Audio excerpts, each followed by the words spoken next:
Wolverine cradling his wife Itsu as she lies dying, tears streaming down his face. Beside them, the Winter Soldier stands over her, lifeless eyes reflecting no remorse. Before succumbing, Itsu weakly grasps Wolverine's hand, whispering, "Save him." Wolverine turns, unleashing a feral roar as he takes down the Winter Soldier in a savage, bloody duel. After the fight, Wolverine kneels by Itsu's body, trembling. Gritting his teeth, he tearfully cuts her open, pulling out their newborn son, John. Holding the crying infant close, he whispers, "You'll have a better life, kid. I swear it." 12 years later, Wolverine and John live in the isolation of Tibet's harsh mountains. Their home is simple but surrounded by serene peaks. John, now a wiry and curious boy, returns from hunting with a captured goat. That evening as they eat, John asks why they live in such a remote, dull place. Wolverine's face hardens as he responds, "To protect you. Your mother, she died of cancer. I'm making sure nothing else happens to you." Later that night, Wolverine senses something amiss. The goat John captured is discovered mutilated. Wolverine accuses John, who denies involvement, claiming a predator must have gotten it. 2 years later, John has become stronger, sharper, and restless. He tries to make friends with local children outside a monastery. He calls over Indira, a kind-hearted girl, to sit with him, but another boy accuses John of being cursed, citing rumors of John's past cruelty. The confrontation escalates into a brutal fight, with John nearly killing the boy. Wolverine intervenes, furious. As punishment, he leaves John behind for weeks,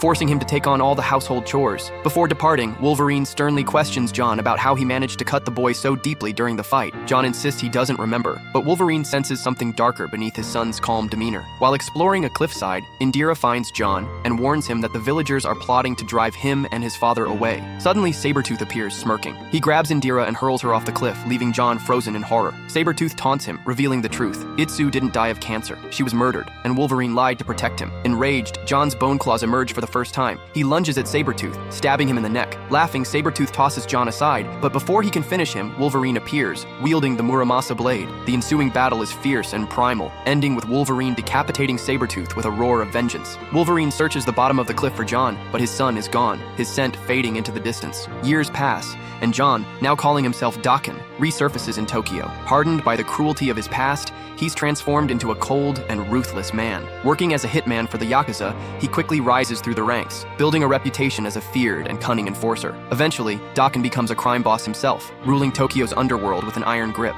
In a dimly lit Yakuza stronghold, Wolverine confronts Daken. The air between them is heavy with years of unspoken resentment. Wolverine pleads with his son, offering him one last chance to leave his life of violence. "I lied to protect you," Wolverine admits. "I didn't want you to become like me." Daken scoffs, his voice dripping with venom. "You don't get it, old man. I am you, only worse." He charges at Wolverine, bone claws clashing against the Muramasa blade in a brutal, heart-wrenching duel. In the end, Wolverine drives the blade into Daken's heart. As his son collapses, Wolverine holds him, tears streaming down his face. "I'm sorry, kid. I failed you."